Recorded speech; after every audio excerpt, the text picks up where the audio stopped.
So now the story is like this. The story is like we did last week. You were here last week, Shmuley? I was here last week, yeah. You weren't here? I either wasn't here last week or 2 weeks ago. I don't even remember anymore. Last week. Oh, but you were on the call. You said. Yes, no. Last week was the week that Zevi was here. No. Last week I was just here. It was just you? That's because week I was sick, right? Oh, you said so. That was the excuse. 1 week I was sick, but that was the only week I didn't come. Okay, the Ketra story is like this. The Ketra story is like this, that there's something called how to be good. And there's, don't look at that. It's not going to work. Okay. It's fine. Because it's showing now, it just doesn't show you, so it still shows the chair. So it's useless. It got frozen. Bye. Close it. Close the whole thing. Just bye. Whatever. The point is like this. The point is that we got into this problem, okay? And we're going to discuss this problem today. At least we should understand the problem, okay? The problem is like this. No. The problem starts with the problem before, right? With this, we got into a discussion that there's such a thing called being a good person. And there's also a art or knowledge or wisdom of being a good person. Nachon? The first thing called, how do we call it? Midas, having correct virtues. And the second thing called? Knowing how to exercise the virtues? No, the opposite. I mean, you could call it this way. But the other one called wisdom, right? Practical wisdom. As opposed to theoretical wisdom, which is not about knowing how to be good. It's about knowing how to get those good virtues, right? Maybe. Or living by, or maybe. acting them out. Maybe. But in any case, it's the science or the knowledge associated with acting good. Nachon? Do we know all of that already? These are like things that are on the basis of all this whole theory of being good, called ethics, which we are discussing, which the Rambam is based on, and everything starts from. Right? Now we got into a problem, which was, let's say what our problem is, okay? Because there's original problems and our problems, and they're not always the same. We got into, us Yidden, here in Lakewood, wherever, got into a problem, which is that it's hard for us to understand what kind of thing would it even be, would be this wisdom, this kind of knowledge. Is that a problem that we have? Yeah?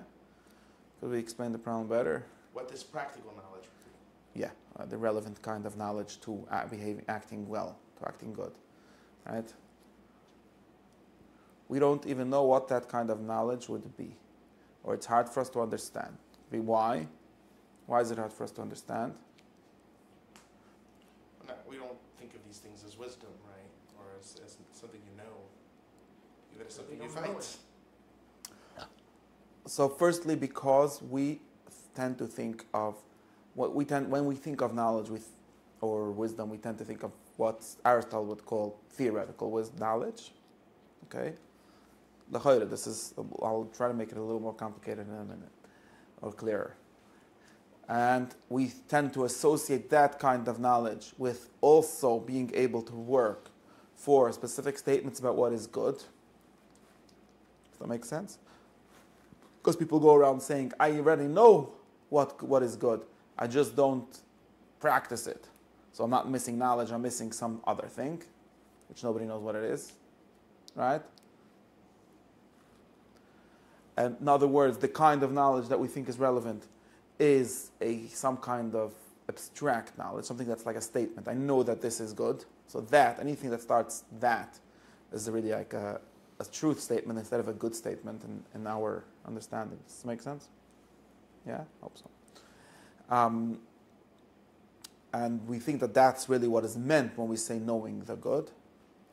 And then we say, okay, I know this, but it's totally unhelpful because I'm still not doing it. So we must need something else. Comes the Heilige Rambam, comes the Heilige Aristotle and says, no, you're not missing entirely that. That's not your problem. You actually are missing some kind of knowledge. You are missing some kind of knowledge, which is that you don't know how to be good. You don't know what it is to be good. In some sense. In the sense that's relevant to acting. If you will know it, you will at least be closer to actually being good. There might still be another step, but you'll at least be actually closer than where you are now. And this kind of knowledge we call something in between acting and knowing, right? Turns out to be something in between. And it's even hard now. So first problem that we have, and this is to distinguish it from the kind of problem that Aristotle has that we discussed, which is the circularity here, which is really the way the problem gets at only after you accept that there's such a kind of knowledge at all, right? The problem that we have is a problem before that it's hard for us to imagine, to understand what kind of knowledge are we even talking about. Make sense that we don't know? Because if I go around telling people, you don't know how to be good, they're like, what does that even mean, right? And we spent a lot of time to try to explain that, right? What kind of explanations did we get to? A lot of them. If you go through all the way from the beginning of when we started to study this subject, you'll see that there was a lot of different kinds of explanations that tried to get at this. The latest one, which we discussed last week, right, was trying to get at the kind of knowledge that comes out of knowing a certain kind of behavior or a certain kind of action, right? And what we started off was, and Aristotle also starts off this way, but nobody here ever actually read Aristotle, so it's a waste of time when I refer to him. But anyways. Last week we were talking about like knowing someone's story and Yes. circumstance, you mean? Yes.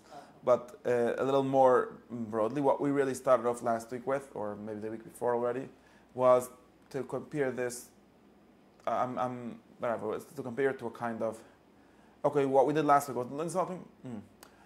What we did last week was one thing, and there's other ways of doing it. But let me say the first way, and then the way we maybe more explicitly did last time. What we did was firstly to compare it to a kind of art, right? And what Aristotle calls practical wisdom is the kind of wisdom that knowing an art is, only applied to activities and not to products. Because arts are about creating things, products. The end is not in the making; it's in the thing that gets made. While we're talking about acting goodly, so the end is the goal is in the kind of way that you're behaving, not in the thing that you're making. But it's still the kind of knowledge that you get. And we can see, and this we can see how, I don't think we didn't discuss this mushal and this way of getting to it in this specific class, but we can see how studying a certain art, any art in the sense of creating artifacts, right? When you create certain things, there is a virtue that you learn from doing that, right? It's like anyone that studies any kind of art receives we call that a certain eye for the correct version of that, or for the good version of that, or a kind of judgment about what is it that makes a good painting, or a good statue, or a good table, So, and this is something, I don't think, maybe we didn't go through this one here. But this is something where we could see in any practice, any kind of human practice, you see that it gives you both an objective standard. It's not about what you like. It's really about the kind of good that belongs to that thing. But it's not something that can be, at least not easily taught from teaching, from words. Not something that's purely words telling you like it has to be proportionate, all kinds of words like that. Those are words that help you mostly after you've done the practice, or after you've achieved this wisdom called being a person with a good eye for that, or with good judgment for these kind of things. Is that correct? Did we go through this example over here? Didn't? What, by doing things? The idea of starting off to understand what a practical wisdom would be by talking about regular arts, not specifically moral things, but any kind of creation that people do. Is there any other kind of knowing where the aim of the knowing is like an activity versus a product, except for the domain of ethics? Like that's what ethics is about. It's about human activity. There isn't anything else. Right. You could talk about things like playing a game, which is a kind of behavior. Right. I guess they're not good questions. Because like how to be a Okay. Yeah, that's an ethic. How to be a warrior, how to be a good. All of these things are ethics. Okay. How to be a good warrior, how to be a good person that works in the service industry, how to give good service, how to be a good soldier. All these things are literally virtues. That's exactly what we mean when we say virtues.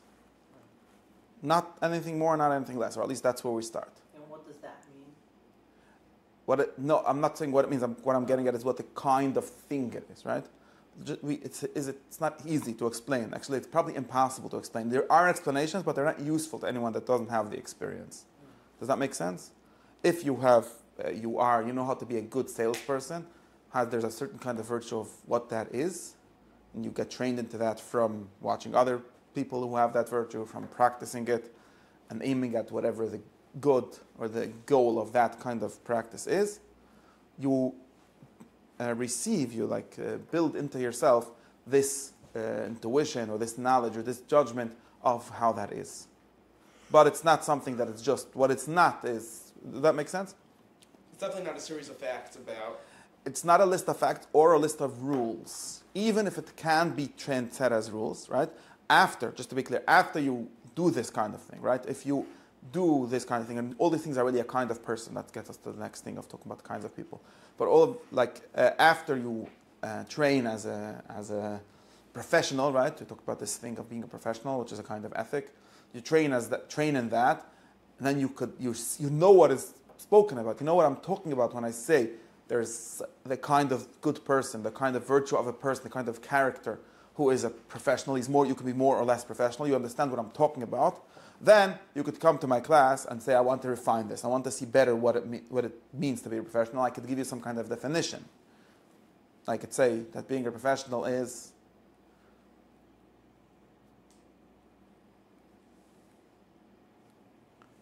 you don't know what it is.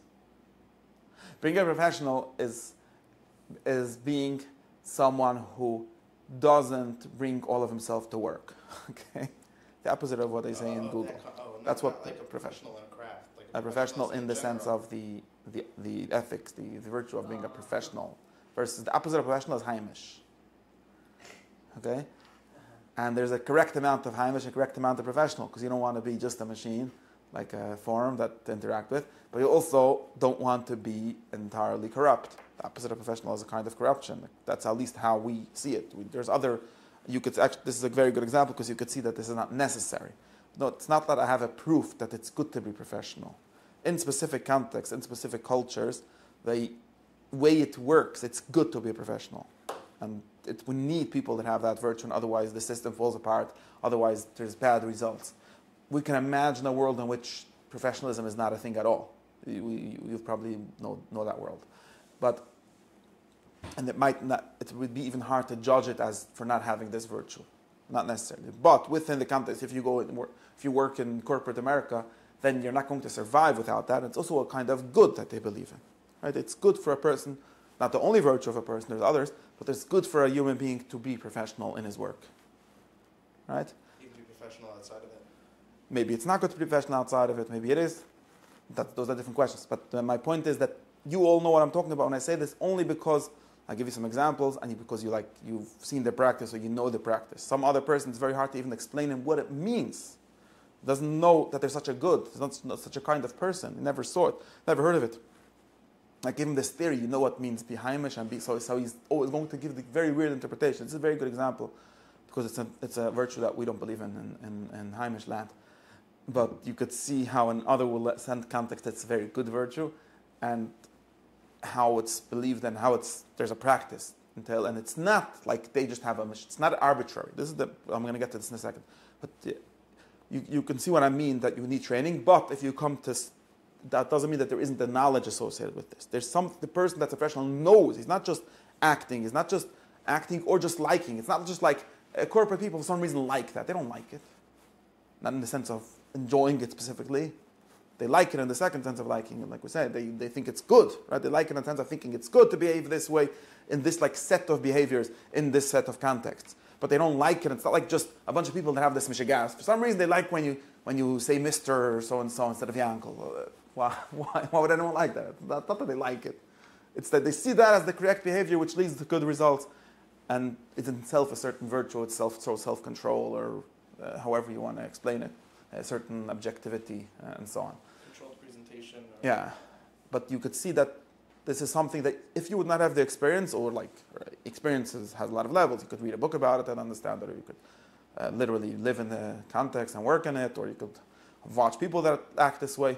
Then you have the first step of knowing. You've seen it. You've seen this kind of good. You've seen this kind of virtue.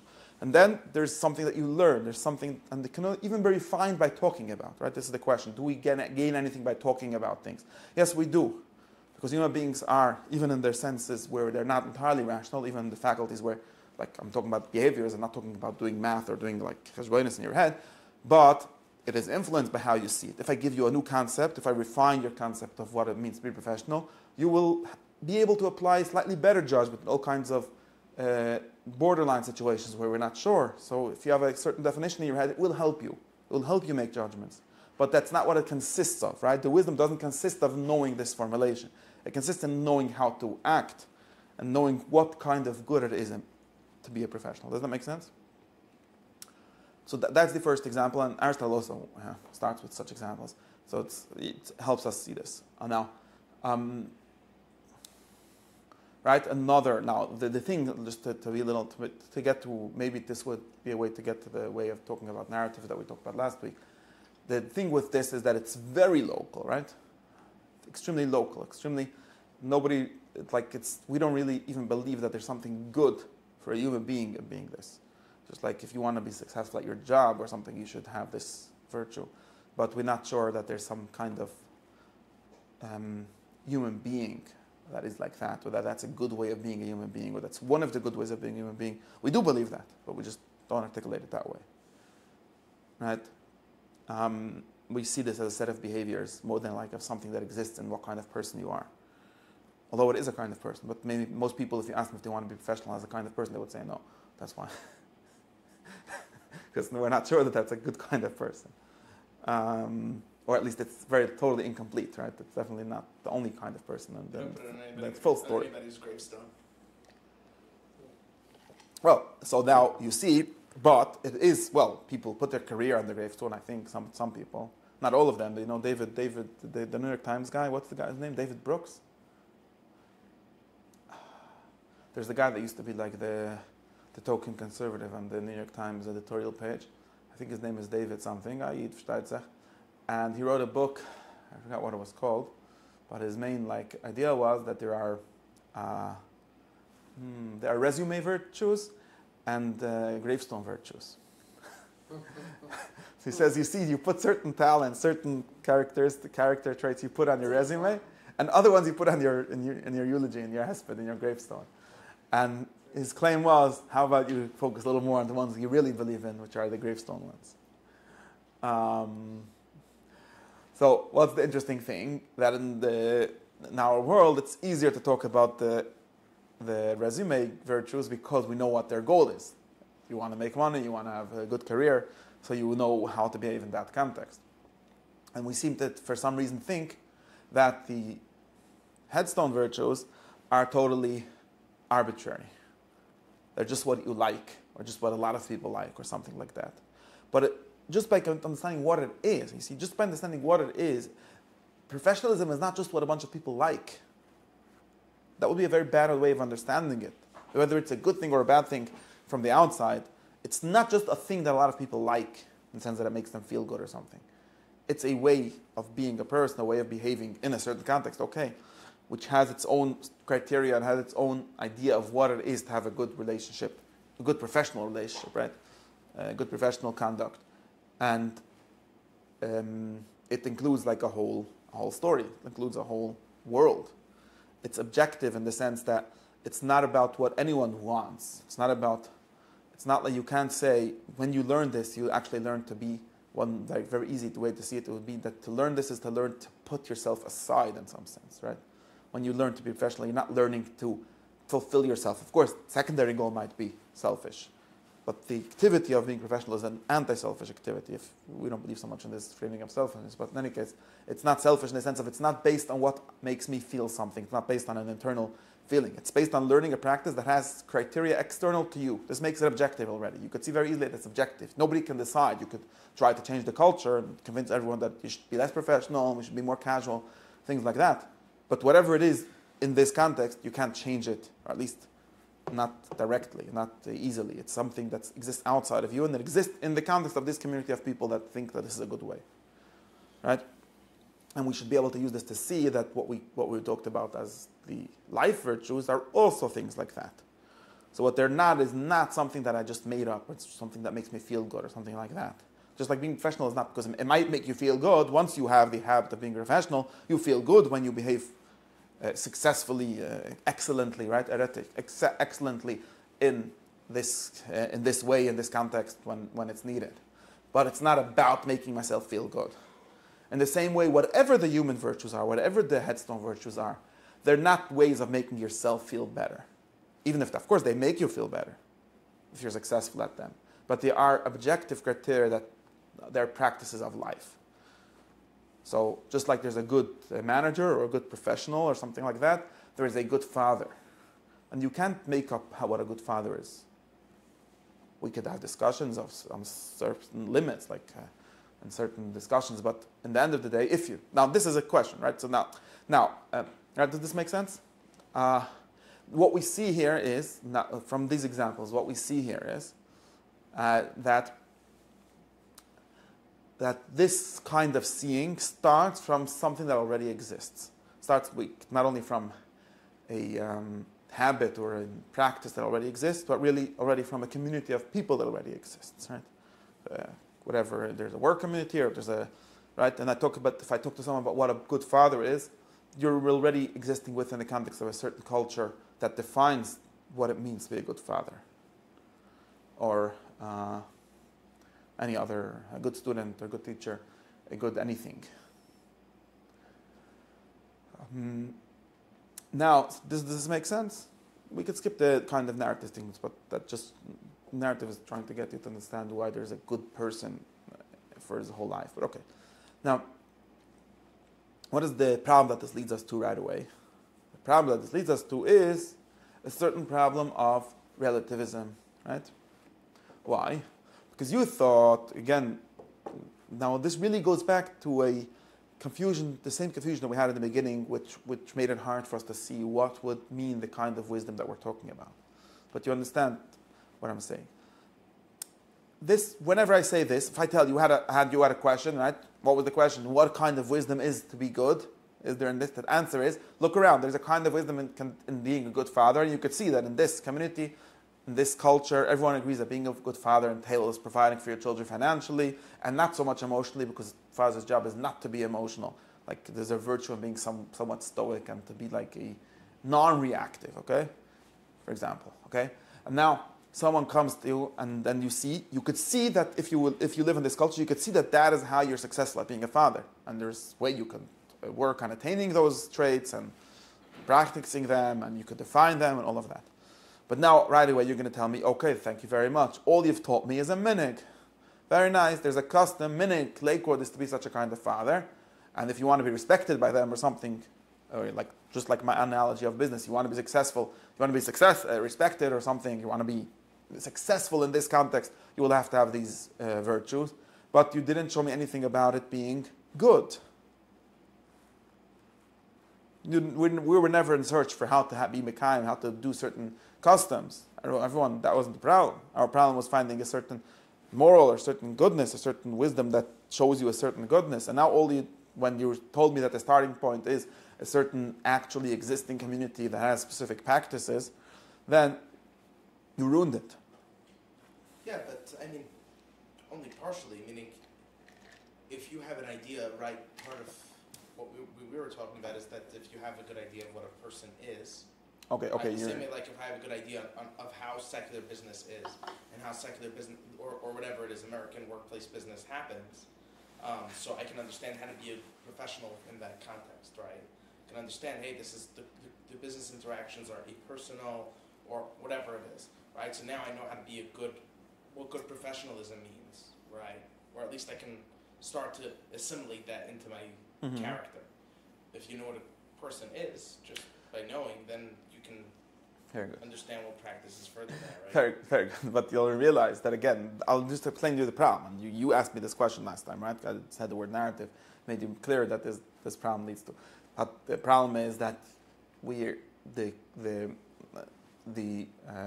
kind of examples or the kind of starting points, the kind of things that you can see are not the kind of things that show you what a person is, right? They're the kind of things that show you what a specific kind of person is or a specific community of people think it is good to be.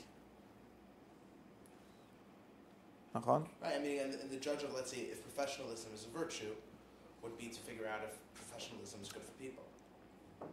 Right, if it's good for human beings. Yeah. I get that. I understand that what you're saying. But what I'm getting at is why I was trying to explain why last week you asked us this question. Now you're answering your own question, which is very nice. But I'm going to talk about this in a second. But I'm trying to show you why this kind of seeing, which we do know what it is, right? We live just to be clear, some people don't know what this is, okay? Meaning to say, if you have no culture, or if you pretend, let's do another thing, if you pretend to do thinking without any culture in the background, without any tradition in the background, you could call it, then you would say, I have no idea what it is, right? Does this make sense? I don't even know what kind of thing you're talking about, right? Since I can give you examples of, like, here there's a virtue called professionalism, over there's a virtue called being a lamdan, over there's a virtue called being honest, or whatever virtues you believe in, or you not believe in, you practice, right? Which you see the kind of people that they create. Now I can start discussing with you which one of these is the human one, or something like that. Or is there such a thing for a human as such, right? So the first thing you'll notice is that if you would not have had any of this, right? Now, is there such a person? Good question. But there's for sure a conversation that acts that way, right? Most of the time when we have the conversation of let's find out what's good, we don't start with looking at these kind of good things. We start in some abstract point, just like prove to me what's good in the same way that you're going to prove to me that some mathematical formula or something like that. So that we're denying that as a starting point, that there's a reason for doing that, right? That makes sense, because I'm not looking for what some people like or what some people think is good, even I'm looking for what really is good, right? So if either I wouldn't have such a context at all, and maybe in some sense, I'm not sure if this is true, but maybe in some sense, many people, I don't really know those people, but there's like, you get the feeling from certain conversations that people have grown up like that, especially if you grow up in a really how do you want to call it? And this like really hyper, like you should just be looking for your own good, or your own pursue your passion, things like that, which taken to the extreme is just a form of saying there's no criteria of anything, right? Art is what you like, and the successful person is what everyone should follow their own bliss, and there isn't anything in any sense, right? People make this claim for art, right? There's no such a thing as good art. Good art is what museums hang up, right? What you can sell, which is a different art, how to sell things. But in any case, right? But people, at least in the relative moral sense, people pretend, and there might be such cultures. I'm not sure there's actually cultures that have no virtues, but there might be cultures, and you get this vibe from many people that like, where do I start? What do you mean? I don't see people behaving in any specific way that they think is good. That's one thing. And like I said, the second thing is that for sure when we have the conversation, we seem to often start off from such a starting point. Like, I don't know, who said it's good? Why is it better to be honest than to be a liar? What's good about it? Right? And I can't really answer this question. You'll notice I don't even claim to have a way to answer this question. For sure not directly. All I can say is, wait, what I answered you now is to say something like this. Look, there's this group of people, and there's different views, you could see that there's, right away when I say this, you see that there's different groups with different virtues that they pursue and different ways in which they work out, right? And we say, look, there's this group of people, we have a society that works on a specific kind of honesty, on a specific assumption that people are not always out to get you, right? And it's a good thing. It makes the world work. It makes these people have a good life, and it makes this community work well. Okay? And if you imagine a different community who's based on lying, it wouldn't work in the same way.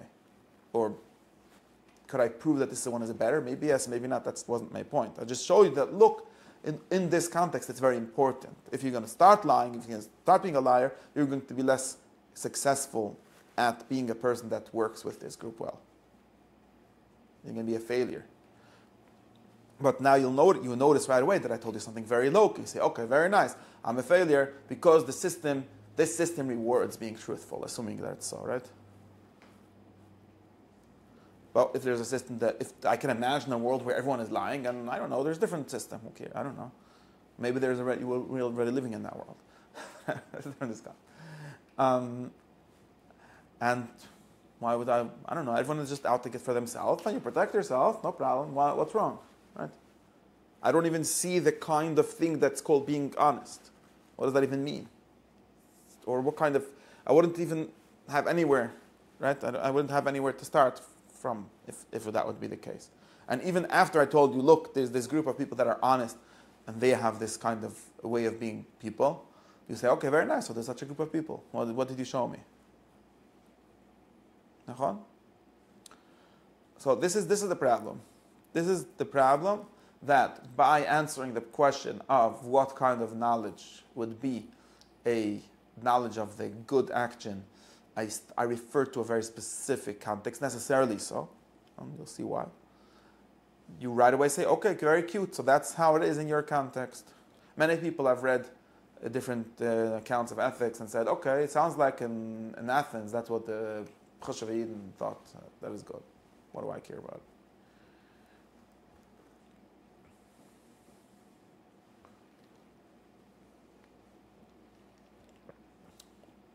So, what's the teretz for this?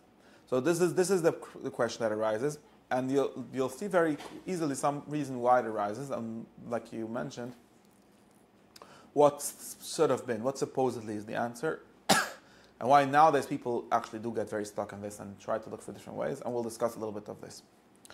So, what happened was like this. So, I have to talk about at least three different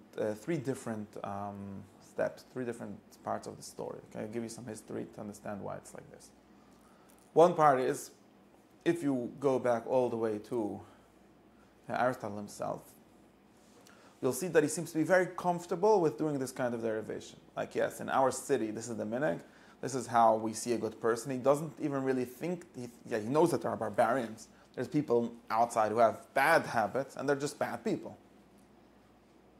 He very clearly associates, and he doesn't really talk about being a good, he never says, this is my book of how to be a good Greek. It's always about how to be a good person.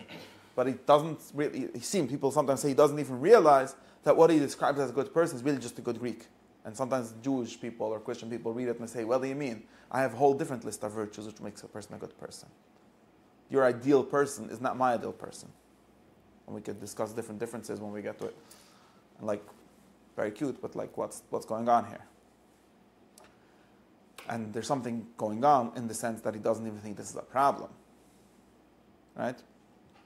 So that's step number one. That's an interesting, it's a very important step to notice. In the next class, I'll try to give an explanation of what I think is really going on in that stage. Why he thinks it's not a problem and why it could work to get somewhere real. But maybe we'll get to that.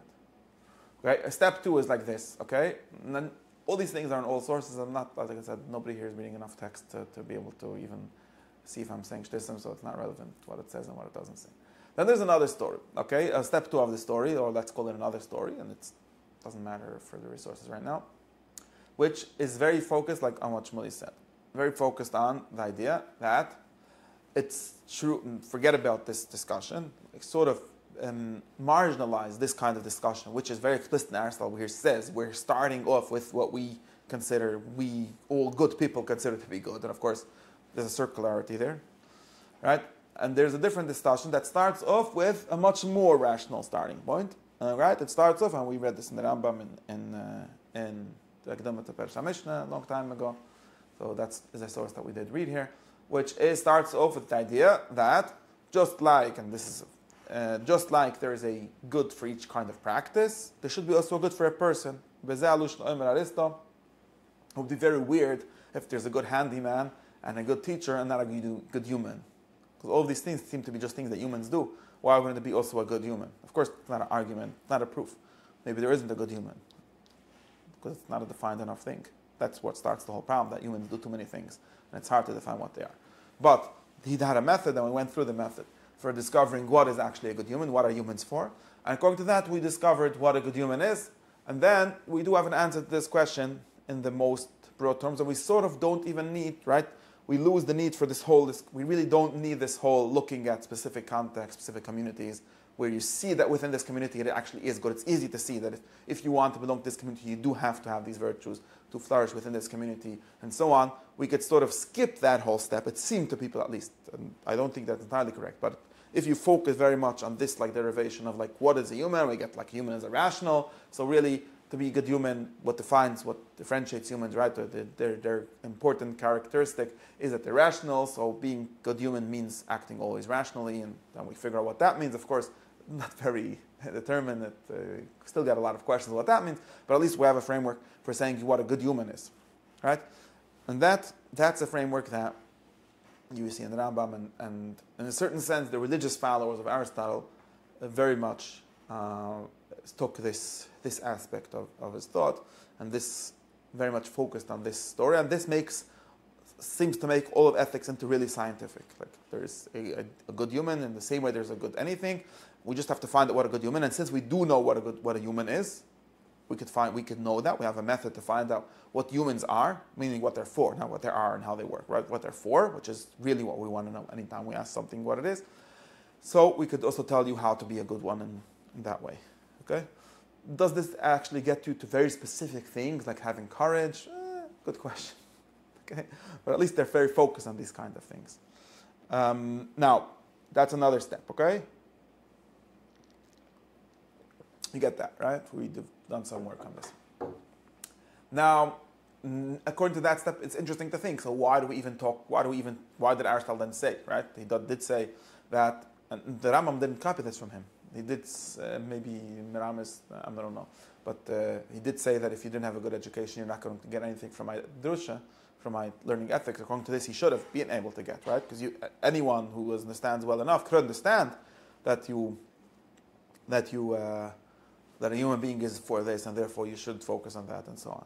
It seems to be a logical derivation. It doesn't seem to be correct what he says then, that in order to start with ethics, we need to have a good upbringing as a starting point.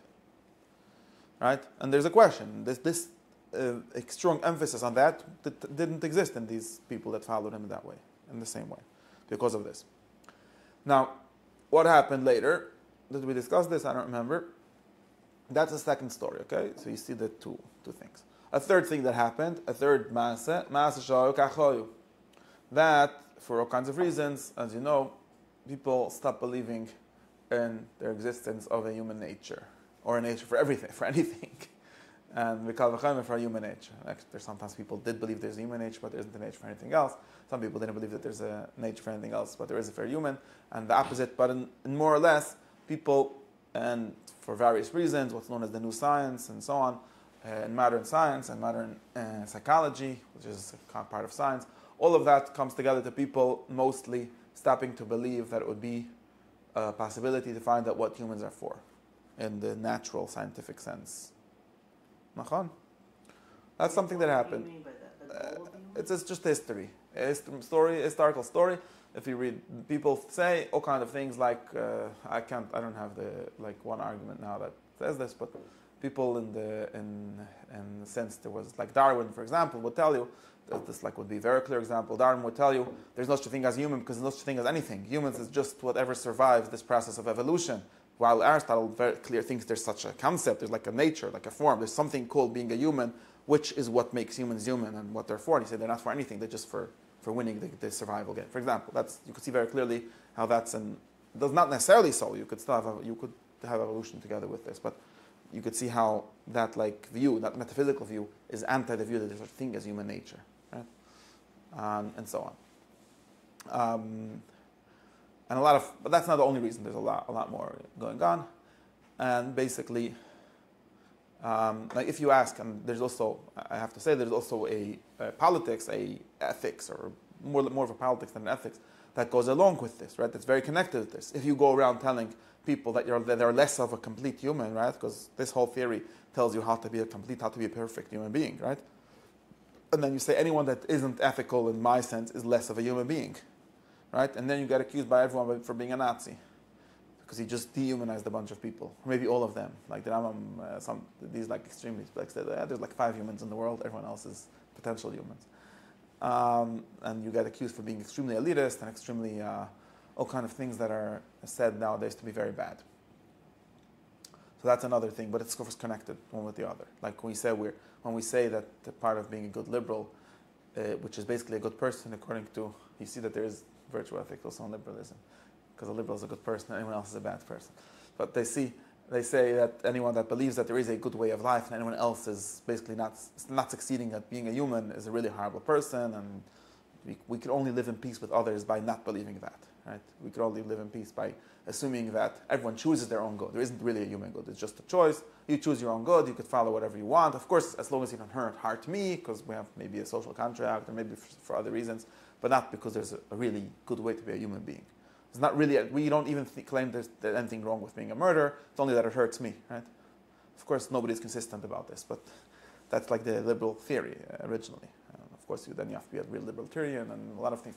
Nobody's consistent, but the point is, these are the 2 important things in the modern time that cause people to be very reluctant to base their ethics on what it means to be a human being. There's a scientific reason and there's a political reason, like a moral reason. People see it as a moral thing. It's immoral to believe, according to, again, it's kind of hard to justify it because I don't really think this, but that you notice that this is what all so-called good people nowadays believe, that it's immoral to believe that there is people that are better at being people than others. In the real sense. Of course, nobody really thinks there are good and bad people, so that's why nobody's really consistent, but that's what people believe. And that, if you say that leads you to treat not, for example, they say that leads you to treat other people not nicely. I don't know if that's true. That's not necessarily not like a logic, but that's what people think. Anyways, and there's a long history behind all of this. That's the history of modern political thought and modern metaphysics of nature. So there's a long history about all of this. And again, nobody here read enough to be able to challenge me on it, so you're just going to have to believe me or not. Now, these are both reasons, and there might be more reasons, but these are 2 important reasons for why. I'm saying this so you should understand how the world works nowadays, how discourse, what it's based on, right? These are the 2 important reasons why, even though people who would like to talk about ethics in a more real way can't do it can't answer that answer. You can't say what Shmuley said. And he learned from the Rambam. So now, what happened? But what do they say? What did happen? Oh, now I have to tell you a fourth thing. Which number am I up to? Okay, now you have to know a 4th thing. So 2 things happened, okay? Two more important points of history. And this like story of history is like something that is at the basis of everything that we do, so we have to like at least have the points now, right? 2 more things happened. One thing was that there was a whole movement of people called them like the early modern or the modern ethicist, which tried very hard to create an ethics not based on what a human being is. Okay? One of these people's name is Immanuel Kant, very important. Another one even would be John Stuart Mill. These are said to be, when you go to university, they teach you that there's 2 theories of ethics. One is Kant's version and one is Mill's version. Of course, there's a lot of in-between versions, but those are the 2 basic versions. But the important thing about both of them is that both of them are, and of course, nowadays they sometimes teach you the 3rd one, which is Aristotle's version. But the important thing about both of them, that's the 5th step that I'll tell you. But the important thing about both of them is that they both tried very hard to save ethics, to remain with a theory, with a concept of what, okay, we'll see what the concept is. It actually turns into a different concept, but to remain with some kind of concept of the good actions without this basis of what we discussed, which is what the human is, and therefore what human happiness is, and so on. So I did. And we're not going to be able to talk about what these attempts were in a lot of detail, but 2 important things to know about these attempts. Of course, you know something, let's skip it. Let's skip what these attempts are. I can talk about it in a second because I'm already late. but what happened was that these attempts, according now, that those were the attempts, and very important, if you read any modern Jewish thinkers, you'll notice that they're all Kantians. We say this a lot of times, but it seems to be what at least every Litvak assumes. Some Hasidim are not Kantians, but most Litvaks at least are Kantians because they're modern people. Hasidim are confused, sometimes modern and sometimes not, so they're not always entirely Kantian. But Litvaks are 100% Kantian, and that's all because the way they think of what the good is, which for them is keeping the Torah, but still, what it means to be good means what Kant thought it means. Okay, let's not, you should know this already if you listen to enough drushes, but skipping, I want to get to a different point. And if you want to know about this, you ask me afterwards if there's time, a second. Point is so that was the theory. What happened with these attempts is that they failed. At least that is the presumption of the whole school of thought that we are trying to repeat and learn from when we're trying to understand the Rambam, which is based on Aristotle and all these ancient, old kind of thoughts.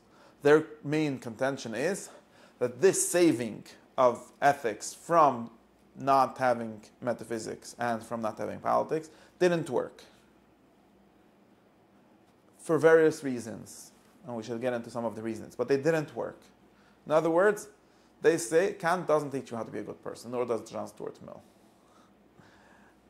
So, therefore, and if you read Alistair McIntyre's book, he has specific problems why he thinks it failed and so on. The tzachakal is that they think that all these things fail.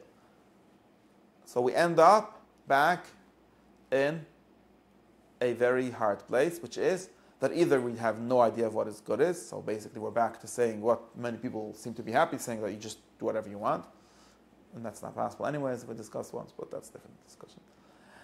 Or we didn't have another solution. So came a bunch of Chachamim and they tried to do something like this. This is the interesting thing that happened. They tried very hard to start talking about ethics in a Aristotelian sense, in an ancient sense. Now, what did they do? So this is the important thing. This is the important thing, and I think there's something very useful, but there's something missing. The important thing is like this. So we're going to have to bring in at least one point of what the new way was and where Aristotle differs. One important thing is that Kant and Mill, although they have very different versions of what it means to be good, they share the same demands for what ethical theory has to be. And that demand is that it should be universal. Naya klal. And you'll notice, this is very important, you have to notice this, that until these Zman Gedoyle Achronim came, nobody has such a demand from an ethical theory. It's weird that they didn't have, or not in the same way that we have it. They had it, but in a different way. What does universal mean? Universal means that according to Immanuel Kant, and this is explicit, if you read like his, not only that, like Kant's idea of what ethics is actions that are universalizable, right? Kant famously said that what's the categorical imperative, what you need to do, what you are obligated to do by virtue of being a rational being is do the things that can be a general rule, right? That's what you have to do. So he's like and John Stuart Mill doesn't say you have to do it. He said you have to do the things that will cause the most pleasure for the most people. But again, he's starting off his search is for something that is a universal command, or according to Kant, or universal desire according to Mill, but still something that is a general abstract rule, which is what he understands to be something universal, and that's what makes it true. That's what makes it real. That's what makes it objective. Otherwise, he says, you're just following your bliss and doing whatever you want. That's not ethical, right? And this is also why Kant goes so far to accuse Aristotle of not being ethical, right? Because Aristotle said that you should follow your bliss, okay, your happiness. According to Aristotle, ethics is about becoming the best kind of person, which is the happiest kind of person. Says Kant, what's ethical about that? That's just selfish. Putting happiness as the goal. But what we notice here is that there's a new demand. Aristotle didn't think that this is an important demand. And his ethics didn't work in the way of looking for something universal. Okay? So you see something very interesting happening, which is that we have to, of course, think a lot more about what it exactly means for something to be universal and in which ways. But we see something very interesting happening was that because, now remember that Kant denied Aristotle's metaphysics, said there aren't really ends in nature and so on. And people want to reform, but also he just assumes this, not only assumes it, he tries to prove it. So we see something interesting. Because we don't believe in, we can call it inherent teleology, right? We don't believe in nature having ends, nature having its own good, which is what Aristotle meant when he said human happiness. He didn't mean searching, right? Kant almost seems to think that what that means, it does make this mistake, but he almost seems to think that that means just looking for being happy, which is not good. But it does think, for Aristotle, that's something objective. And because we lost this kind of science, this is the sheer assumption of the moderns. We don't believe in that kind of science. It's not true. As they say, it's not true. Therefore, we end up either having the low kind of thing that's, of course, not ethical, which is just following what makes you happy. John Stuart Mill tries to even have that and still claim to have an ethical theory, because it's not, he tries to make that objective, like what makes everyone pleasure. But in any case, the only way we can have something that even pretends to be ethical is by having something entirely outside of nature, transcendent. This is why Kant's, both his theology and his ethics, are in some sense more transcendent than Aristotle's. Sometimes people claim that it's Platonic. Because his idea of what is good is not what is good for a human being, for any human being. He doesn't start by looking at humans or at human communities or what makes people happy or anything like that. He starts at looking at what can be a general rule for, maybe it could even be a general rule for God, right?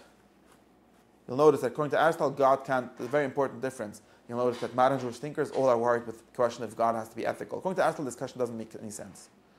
You could watch my course with Antonio, which talks about the Platonic view of this. In what sense can God be ethical? And we have this idea of emulating God, and then if God is ethical, what it would mean. Okay. But in any case, what Aristotle means by ethics, God can't have, because ethics means the perfection of a human being. God isn't a human being, it doesn't need to be perfected, even in the sense that he's not human. So this whole discussion doesn't make sense. But according to Kant, it sort of makes sense, because if ethics is an obligation to act in a very universal sense, entirely abstract sense, maybe that's even bigger than God, and maybe that's what God means, whatever, all kind of things. You could see that this is something so divorced from humanity, so divorced from where humans actually live, but that's what he needs for ethics to be real, for them to be objective. Okay. Now, you understand this step. Now, since the fifth step, the final step, which we're talking about, is that people realize that this doesn't work.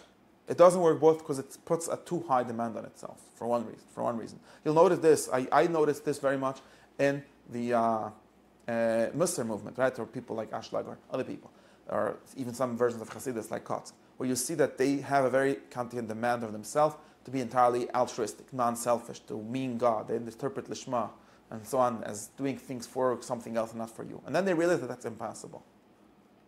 It's not human. It's not possible. You're stuck in a loop. Because why are you doing it? Because because it makes you feel good. Okay, so it's for yourself. So you end up with such messed up psychologies, and it turns out to be basically an impossible demand. And of course, then maybe you have to accept Jesus so he should save you from these impossible human demands, okay, and so on. But this is something that happens. So that's where one way we can see it stops. And not only that, so that's one problem. Okay, it's impossible. Another problem, another problem is that it's not useful. Okay, even in the sense that let's put this as a goal, it doesn't actually make us good. Because the problems that we have for making good are a different one. The problems, the kind of dilemmas that we have, right? When we talk about moral dilemmas, which is another very modern construct. But the kind of questions that we have, how to act, none of them are solved by saying don't be selfish. You'll notice. None of them are solved by saying act according to a general rule. Almost none of them are solved. We have to invent different intermediate rules between that and like our actions to make any sense of anything. Most of our problems are about our character, actually. Most of our problems are about how to behave in specific contexts. We don't ever have the problem of how to behave in the universal context. Unless you're a god, maybe then you'll have the problem. But human beings always have problems of how to act in specific contexts, not in universal contexts. Why would Kant's idea of me acting in a universal way be a moral idea? It's not even clear that it's at all moral. And this is why I'm not going to... Sense that there's nowhere it finds substantiation, like there's no... It's not useful. There's no non-context... Nobody has become a good person by by working with Kant's way. At least that's the claim. Or very few people. Kant doesn't claim it does either. He claims that you just do the right... Thank you very much. And therefore his details are... Therefore his details of his ethics are not actually Kantian. They're just Christian and Lutheran. Where did he get the idea that it's bad to lie? Not from his thing, because I could just as easily invent a theory that it's good for everyone to lie. So the actual details don't come from it, it comes from virtue. It comes from what he understands a good person to be. And the same way, no human being ever gets much use out of these kind of universal judgments. What we get out of is particular judgments. Okay, so there's at least like three different things. One is that demanded too high, and in other words, I'll give you three different problems with this. There's even more. Three different problems with this kind of way, and I'm going too fast now. One is that the demand is too high. And I told you it's too high for human beings. Human beings don't actually act in the way that Kant wants you to act. For to be minimally moral, according to Kant, you have to act only from the motive of duty, which seems to not be human. At least maybe it's German. I don't know. I don't think it's human. The second second problem is that it's not useful enough. Our kind of questions that we have don't get answered by that. Right? The third thing, which is another way of saying the first thing, would be that it's very hard to prove. It's not actually demonstrable. Right? Even Kant sort of agrees this. He thinks that it's like you need to invent all kind of things that are inbuilt into us and so on to get to it. Like, why would I? What would be the reason? Once we're looking for something abstract, this is another aspect of it being a too high demand to actually reach. If we're looking for something entirely abstract, what is the proof for this? Who told you? What are you reasoning from to get there? Yeah. Well, did God tell you, thank you very much, then you're back. But if you don't have like a literal revelation, and Kant sort of does have this answer. Kant's answer is that God told us. Even though he told us by giving us this idea, but he only gave the idea to Kant. He doesn't actually give the idea to anyone. So, but in any case, if it's like supposed to be rational, it's not rational. Nothing proves that it should be, right? So, these are at least three ways in which this kind of ethics fails. Okay? If you want to do the other version, the utilitarian version, there's even more problems with it, but we're not getting into it. So, the point of this is, so therefore, when came the newer people, and a bunch of other problems, but these are like the main, I think these are some of the main problems. Came a whole movement of people, like Elizabeth Anscombe was maybe one of the first in the 20th century to say this very explicitly, and then a whole bunch of other tzaddikim, and they all said that we've got to return, if we want ethics to be a thing at all, which we seem to want, we can't do these ways. We can't support either Kant or Mill or any of these meta-ethical positions. What we end up when we do that, and this is also part of history, what we end up when we do that is with something that's sometimes called emotivism, or saying that all ethics boils down to saying I disapprove of something because I don't like it. So we're back to not ethics, basically. Therefore, because we can't reach the demands of Kant, and we can't have anything in between, so therefore it's either that or nothing. So they said that we're going to try to go back to the old-fashioned Aristotle way. That's what happened. Well, that's what some people try to do. Because now, what problem do they have? But they still have very strong belief that we don't believe in true ends in nature, and still have a very strong belief that we can't have a politics based on what is good for humans. These two beliefs, almost none of these people that we read, that we're referring to, are courageous enough, or whatever you want to call it, to throw away those beliefs. And they're explicit about it. They say, we can try to be Aristotelians, but we're neo-Aristotelians because we do not accept Aristotle's metaphysics. And there's a big debate in this neo-Aristotelian virtue ethics theorists, to what extent this is actually possible, right? Some interpreters of Aristotle claimed that, no, it doesn't work. Aristotle's ethics is based on his metaphysics. If you want to be Aristotelian, you have to accept Aristotle's physics. Of course, there are Catholics, people, Thomists, who do that. And maybe some Jews that do that. I don't know of any very, very good ones. But otherwise, I mean, of course, Chassidus basically is a kind of that and so on. But they're not part of this conversation for some reason. Or you can have something else. You can't have Aristotelian ethics. The big claim, and this I think it's an important claim, the big claim of neo-Aristotelians is that you could have an Aristotelian ethics without an Aristotelian metaphysics and without an Aristotelian politics or whatever that is, not clear. You just don't have the final component of it. Meaning you Exactly. just have and what we discussed, so very important. What we discussed about showing you how it's normal. So this is important because I like this, because this is actually something Aristotle himself liked, and it's very useful. We need to try to start from normal every day and looking around at how the world works and how people are becoming good. And what these people very much try to do is to show how if you just normal, you don't have to, if you start with metaphysics, it's not a good place to start. I agree with this. But you might have to end there, but that's a different discussion. That's my next class, but Harris, they'll start there and doesn't end there. But these people, they all did a very important service, which is they tried as much as they could to show without doing this metaphysics, without saying, I know what a human is and therefore this is how you should act, without saying that, just by making arguments that make sense to modern ears, because when you say this, I know what a human is, it's not, besides for the, like, just believing that it was disproven by Chayes Nishtu, also it just doesn't make sense. People don't know what that means, right? Most people that didn't come to my class don't know what that means. So therefore, they try very hard to give you different language and different words for talking about what it would mean, practices of the good, what would moral practice mean, what would moral wisdom mean, without starting off with some metaphysics that nobody understands. And all of these languages, which I discussed, the language of narrative and the language of learning, receiving an eye for certain art, all these kinds of things are part of that attempt. And of course, because of it refusing to accept one criteria of what human nature is, they all end up with questions of pluralism. But this is by design.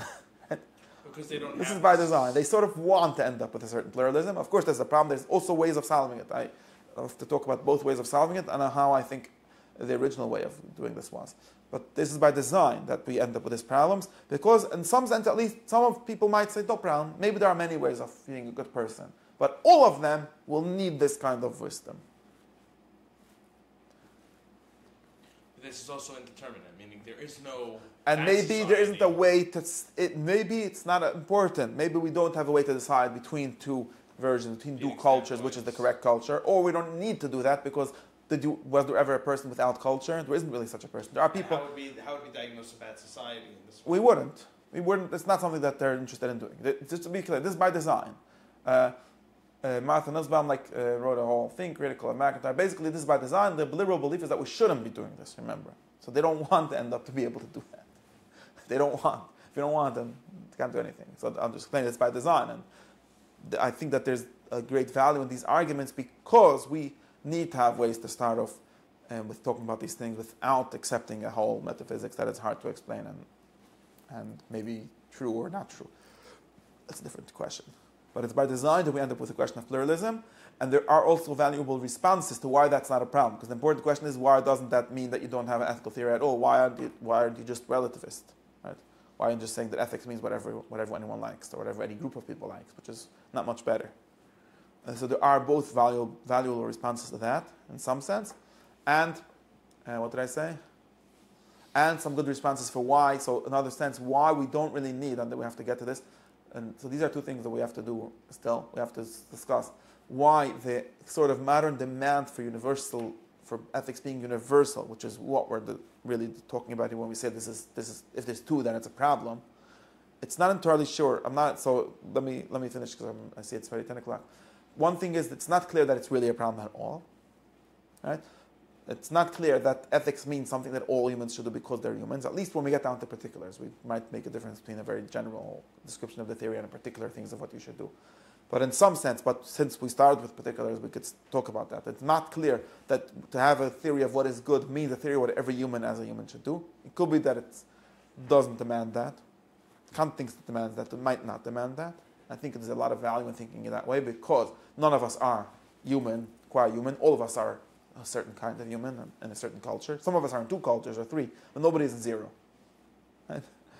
So the interesting question is actually to know if you're in two cultures. The interesting question is how to navigate that. It's not really an interesting question to figure out what to do if I wouldn't. People think that that's the question. People always think the question of prove me something is if I would have been born without a culture, what would I have done? Like I said, the people think the proof for anything might have to be like that. But it's not clear that that's the kind of proof that we need ever. And we have to discuss this. And secondly, that's one thing, and there's a lot of important distinctions to be made here. And there's also option of just, yes, accepting the metaphysics, and then we have less of this problem. Of course, we still have problems, just to be clear. We still don't know very easily what to do. And the third thing which we should do is that to try to describe how it was originally understood, how the Rambam himself, for example, would have understood this question. The Rambam doesn't think that all ethics is universal, but he does think that there's a universal basis for ethics, and he does, right? How do we know that he doesn't think that all ethics is universal? Because he thinks that the Torah is just a training for ethics, and he doesn't think that every guy has to do the Torah, very obviously. So there's something very interesting in this. And he does think that there's a way, and he also probably would agree, or at least Aristotle would say that we have to start with, and Rama also agrees that we have to start with education, which is not something that's understood, right? We have to start with just creating habits, and that would lead you to be able to see something universal or something really true out of that. So that's another thing we have to explain. So those are 3 things to discuss next time.